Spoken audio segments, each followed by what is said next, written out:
Hello friends, आपका स्वागत है आपके अपने channel the grammar for SSC and bank में। आज हम रिलेटिव प्रोनाउन के बारे में पढ़ते हैं। रिलेटिव प्रोनाउन रिलेटिव क्लॉज को इंट्रोड्यूस करते हैं, इनकी रिलेटिव क्लॉज को बनाते हैं और रिलेटिव क्लॉज का एंटीसीडेंट से ये संबंध बताते हैं, यानी कि रिलेटिव क्लॉज को एंटीसीडेंट के साथ रखते हैं। रिलेटिव क्लॉज आपके 6 होते हैं: who, which, that, what, but और एज। हु का प्रयोग सब्जेक्ट के रूप में हु, ऑब्जेक्ट के रूप में होम और पजेसिव के रूप में हुज प्रयोग करते हैं। ये व्यक्तियों के लिए प्रयोग होते हैं। विच का प्रयोग सब्जेक्ट और ऑब्जेक्ट के रूप में होता है, ये वस्तु के लिए प्रयोग करते हैं। दैट का प्रयोग सब्जेक्ट और ऑब्जेक्ट के रूप में व्यक्ति वस्तु दोनों के लिए प्रयोग होता है। व्हाट का प्रयोग होता है वह जो, वह चीज जो, इसका मतलब होता है दैट विच या द थिंग विच, क्योंकि इसके साथ कभी भी एंटीसीडेंट का प्रयोग नहीं होता है, ये अकेले प्रयोग होता है, क्योंकि इसमें एंटीसीडेंट और रिलेटिव प्रोनाउन दोनों शामिल होते हैं। बट का प्रयोग होता है हु नॉट या विच नॉट, इसका प्रयोग हमेशा नेगेटिव में होता है। और एज का प्रयोग किसी चीज से तुलना करने के लिए होता है। तो इसलिए हमारे 6 रिलेटिव प्रोनाउन है जिनको हम 1 बाय 1 पढ़ेंगे और समझ कर पढ़ेंगे। अगर आप वीडियो लास्ट तक देखेंगे तो कहीं भी कोई कमी नहीं रह जाएगी जिससे आपको रिलेटिव प्रोनाउन समझ में ना आए। पहले हम पढ़ते हैं हु, हुम, हुज। हु का सब्जेक्ट के रूप में प्रयोग करते हैं, हुम ऑब्जेक्ट के रूप में प्रयोग करते हैं, हुज पजेसिव के रूप में प्रयोग करते हैं। जहां हु लगेगा वहां अर्थ होगा जो, और हुम लगेगा वहां अर्थ होगा जिसे, और हुज लगेगा वहां अर्थ होगा जिसका। तो इसको समझने के लिए पहले हम समझते हैं, पहले 2 सेंटेंस लेते हैं और उनको जोड़ने का काम करते हैं। देखिए,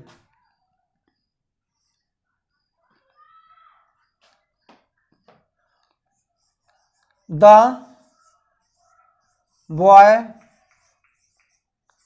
वॉज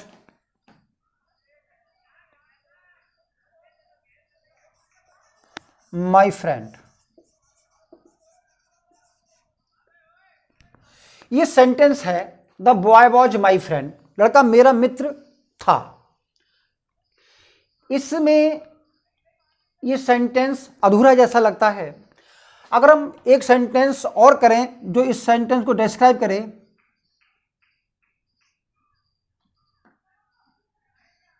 किस लड़के की बात कर रहे हैं? The boy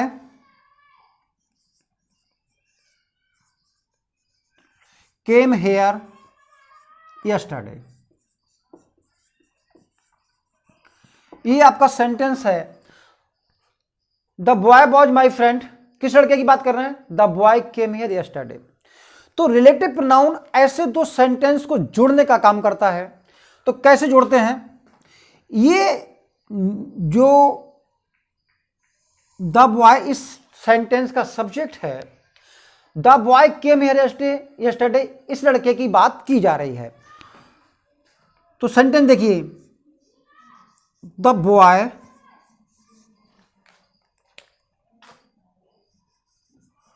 who came here yesterday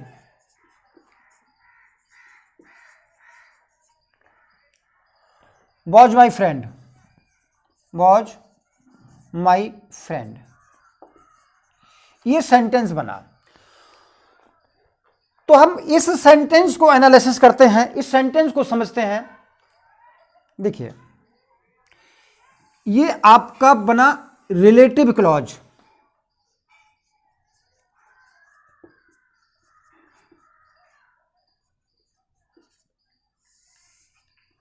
ये रिलेटिव क्लॉज है जिसको हु ने जो आपका प्रोनाउन है,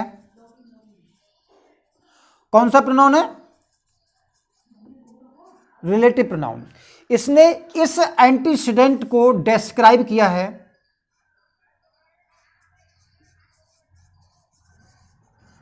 इस एंटीसीडेंट को डिस्क्राइब किया है। तो रिलेटिव, हमने कहा कि रिलेटिव प्रोनाउन रिलेटिव क्लॉज को इंट्रोड्यूस करते हैं और उसको, जिससे जो उसका एंटीसीडेंट होता है उसके साथ जोड़ते हैं। तो यहां दो बात निकल के आती हैं। The boy was my friend, कौन से लड़का? इस लड़के को, हम इस लड़के के बारे में जानकारी नहीं थी। The boy was my friend, लड़का मेरा मित्र था। कौन सा? Which one? किस लड़के की बात हो रही है? तो इस अगले सेंटेंस को, इस बॉय का डिस्क्रिप्शन दिया गया है, इस बॉय को आइडेंटिफाई करने के लिए लिया गया है। तो ये दूसरा सेंटेंस है, ये आइडेंटिफिकेशन होता है इस नाउन का। तो कहने का मतलब है रिलेटिव प्रोनाउन जो होता है वो एंटीसीडेंट के साथ जुड़ता है और उस एंटीसीडेंट को आइडेंटिफाई करता है। तो कह सकते हैं रिलेटिव प्रोनाउन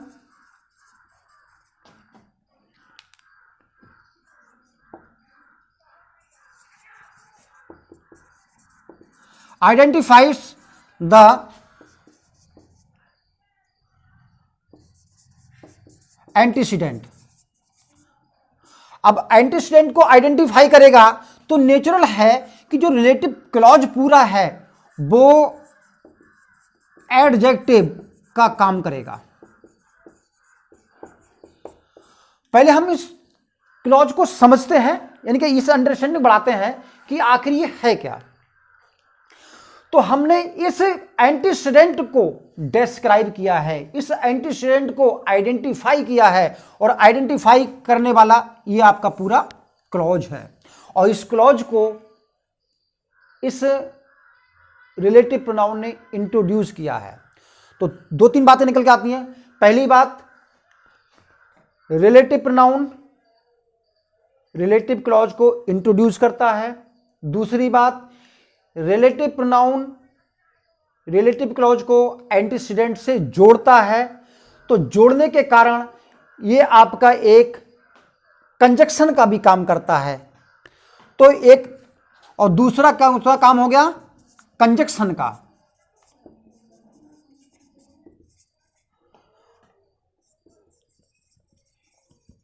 यानी कि ये प्रोनाउन कंजक्शन का काम करेगा।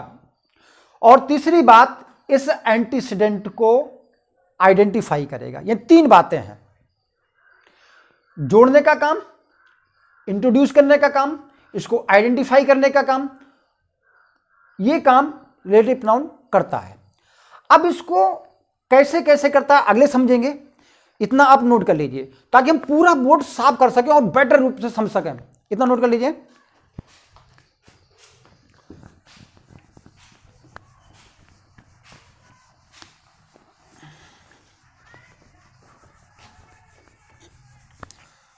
अब देखिए क्या करते हैं।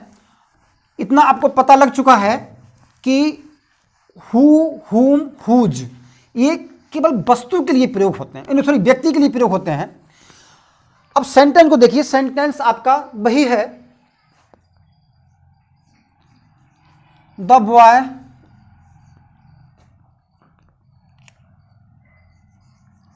Who came here yesterday was my friend।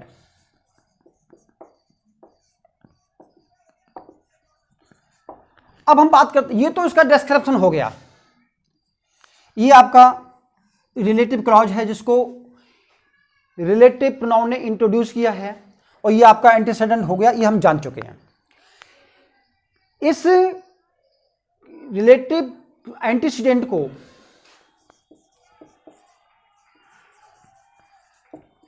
हमने इससे आइडेंटिफाई किया है, एक बात हो गई। अब इसमें देखिए who came here yesterday, who यहां पर सब्जेक्ट का काम कर रहा है, काहे का, सब्जेक्ट का, केम यहां पर वर्ब है, तो इस सेंटेंस में हु सब्जेक्ट का काम कर रहा है। अब हम कुछ इस तरह करते हैं, the boy was my friend, ये आपका मेन क्लॉज है, भी मेन क्लॉज तो यही है। इस मेन क्लॉज में केवल हमने इस एंटीसीडेंट को आइडेंटिफाई किया है, तो केवल हम इस एंटीसीडेंट को कैसे कैसे आइडेंटिफाई करते हैं, देखिए हु केम हियर यस्टरडे, इसमें हु ने सब्जेक्ट का काम किया है। अगर हम कुछ इस तरह कहें, इसको इस तरह कह लें, लड़का मेरा मित्र था, कौन सा लड़का, कौन सा लड़का, whom, जिसे, you invited in your party। अब इसकी आइडेंटिफिकेशन हमने कुछ इस तरह किया। अब हमने कुछ इस एंटीसीडेंट को कुछ इस तरह आइडेंटिफाई किया, whom, जिसको, you invited in your party, तो यहां पर जो रिलेटिव प्रोनाउन है whom, वो आपका ऑब्जेक्ट के रूप में है। whom you invited in your party, जिसको तुमने अपनी पार्टी में इनवाइट किया, ऑब्जेक्ट के रूप में हो गया। तो ऑब्जेक्ट के रूप में, सब्जेक्ट के रूप में या पजेसिव के रूप में मतलब है, तो हमारा रिलेटिव प्रोनाउन सेंटेंस में है कि जो रिलेटिव क्लॉज है उसमें किस तरह काम कर रहा है। इस सेंटेंस की बात नहीं कर रहे, मेन क्लॉज की बात नहीं कर रहे हम बात कर रहे हैं इस रिलेटिव क्लॉज की। इस रिलेटिव क्लॉज में हमारा रिलेटिव प्रोनाउन किस तरह काम कर रहा है, सब्जेक्ट के रूप में काम कर रहा है या ऑब्जेक्ट के रूप में काम कर रहा है। यहां हम आजकल मॉडर्न में हु को प्रयोग नहीं कर रहे हैं, इसकी जगह हुम भी रख रहे हैं, तो यहां हु भी रख सकते हो, who you invited in your party, तब भी ये उसका ऑब्जेक्ट ही कहलाएगा। इसके साथ हम ये भी रख सकते हैं। अच्छा, अब हम कैसे करते हैं, कह सकते हैं लड़का मेरा मित्र था, कौन सा वाला, कौन सा वाला, whose father is a doctor, जिसके पिता एक डॉक्टर है। तो हमने इस क्लॉज को क्या किया, इसमें हमने हुज से काम कराया। यहां पर इसको आइडेंटिफाई करने के लिए, इस एंटीसीडेंट को आइडेंटिफाई करने के लिए हमने हुज का प्रयोग किया है। और हुज इस सेंटेंस में क्या है, पजेसिव प्रोनाउन, यानी कि पजेसिव के रूप में है। समझ गए होंगे। तो कहने का मतलब है हु, हुम और हुज, ये किसी भी एंटीसीडेंट को आइडेंटिफाई करने के लिए सब्जेक्ट के रूप में भी प्रयोग होता है, ऑब्जेक्ट के रूप में भी प्रयोग होता है और पजेसिव के रूप में भी प्रयोग होता है। समझ गए होंगे इतना। लेकिन अब हम कहें कि इस सेंटेंस में कोई फर्क नहीं पड़ता, जो मेन क्लॉज है, भाई मेन क्लॉज से हमको क्या मतलब है, भाई हमको तो केवल मेन क्लॉज आपका इतना है, हमको तो केवल इस एंटीसीडेंट को आइडेंटिफाई करना है। तो एंटीसीडेंट को आइडेंटिफाई करने के लिए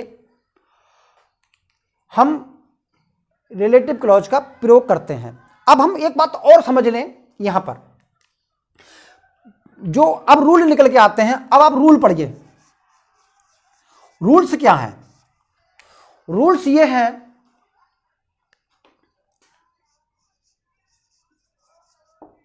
रिलेटिव प्रोनाउन का अपना कोई पर्सन, नंबर या जेंडर नहीं होता।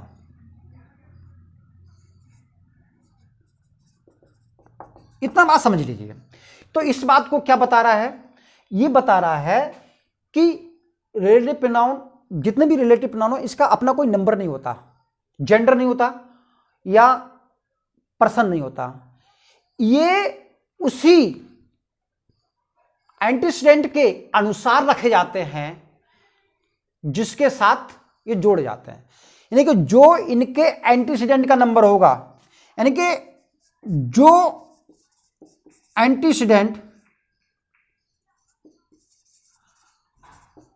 होगा इनका वही रूप बनेगा। कहने का मतलब है एंटीसीडेंट एक वचन है तो ये एक वचन में प्रयोग होगा, एंटीसीडेंट प्लूरल है तो ये प्लूरल में प्रयोग होगा, ये मैस्कुलिन है तो ये मैस्कुलिन माना जाएगा, ये फेमिनिन है तो ये फेमिनिन माना जाएगा। समझ गए होंगे आप इतना। अगली बात, दूसरी बात यह है कि एंटीसीडेंट यानी कि जिसको ये आइडेंटिफाई करते हैं उसके तुरंत बाद रखे जाते हैं।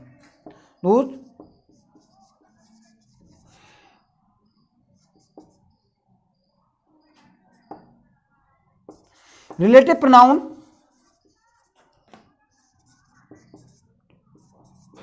एंटीसीडेंट के तुरंत बाद रखे जाते हैं,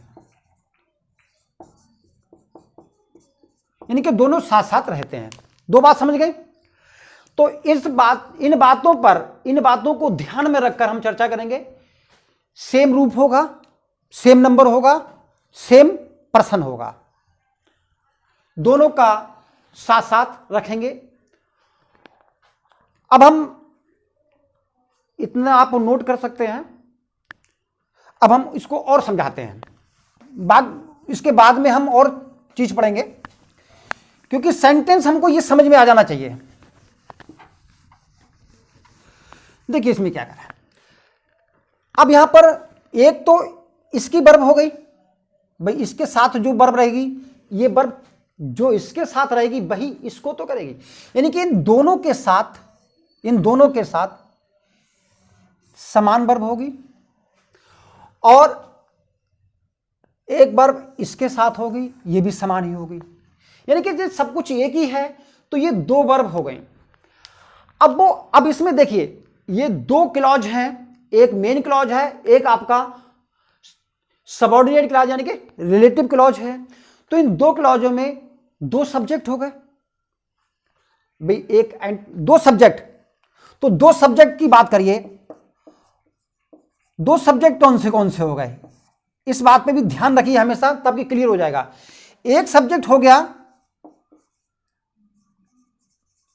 एंटीसीडेंट, और दूसरा सब्जेक्ट उसका कौन सा हो गया, रिलेटिव प्रोनाउन। यानी कि दो सब्जेक्ट काम करते हैं, एक इस वर्ब के लिए और दूसरा इस वर्ब के लिए। इस वर्ब के लिए आपका एंटीसीडेंट होता है और इस वर्ब के लिए आपका रिलेटिव प्रोनाउन होता है। ये दो बातें ध्यान रखिए, इनके बीच में अब और कुछ नहीं आ सकता। और कमियां क्या करके देते हैं वो ध्यान देखिए। भाई ये बात तो समझ में आ गई। अब वो क्या करता है जब एग्जाम में गड़बड़ करता है, हमने कहा ये दो सब्जेक्ट हैं तो दो वर्ब हो गई, तो वो क्या करता है सब्जेक्ट को रिपीट करता है। यहां क्या कर देता है, इस जगह ही लगा दिया। The boy who came here yesterday he was my friend. अब आप जानते हैं कि इस वर्ब के लिए ये सब्जेक्ट है और इस वर्ब के लिए ये सब्जेक्ट है, दोनों वर्ब को फिल हो गई, तो ये ही एक्स्ट्रा नहीं हो गया। तो यहां पर इस तरह हम इसको पहचान लेंगे कि ही हमारा एक्स्ट्रा है। समझ गए होंगे। अब हम बात करते हैं विच की। हु, हुम, हुज समझ गए होंगे। चाहे तो हम एक सेंटेंस और ले लेते हैं। देखिए, the boy who was lazy was punished.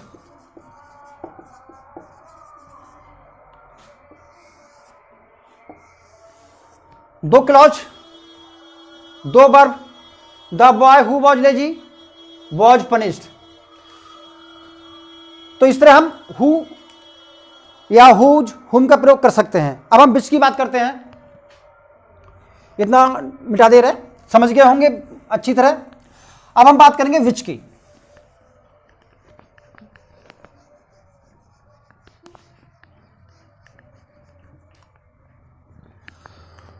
विच किसके लिए होता है, सिर्फ वस्तु के लिए होता है। किसके लिए, वस्तु के लिए। सेम काम करेगा, जैसे हमने हु काम कराया वैसे ही परिस्थिति में ये विच काम करेगा, कोई अंतर नहीं है। जैसे द वॉच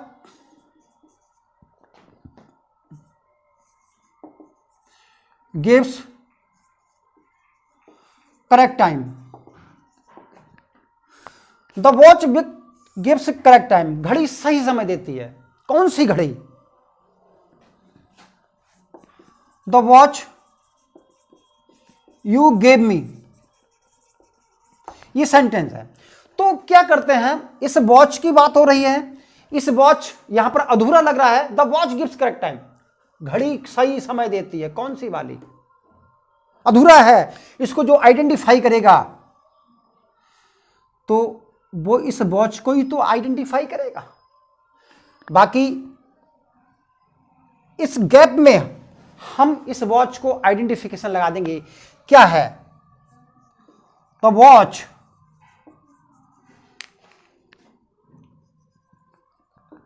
विच गिव्स ना, the watch which you gave me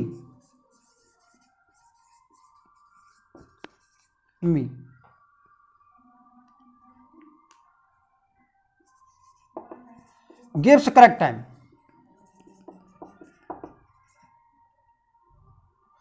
तो क्या किया हमने, हमने इसको आइडेंटिफाई करने के लिए लगा दिया। ये आपका एंटीसीडेंट है, ये उसका क्वालिटी हो गई, आइडेंटिफिकेशन हो गया, और ये आपका काले काले से जो है ये मेन क्लॉज हो गया। अब यहां पर देखते हैं क्या विच ने हमारा किस तरह काम किया है। विच सब्जेक्ट के रूप में है या ऑब्जेक्ट के रूप में? तो देखिए विच आपका ऑब्जेक्ट के रूप में है। यू गेव मी विच, यहां पर गेव का ऑब्जेक्ट है। समझ गए होगे? अगला सेंटेंस देखते हैं, यही सेंटेंस को रीराइट कर दें।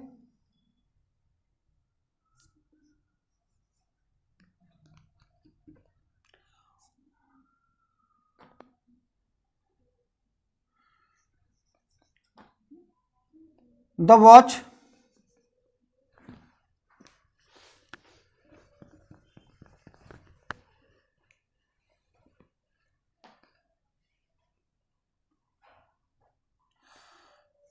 you gave me the watch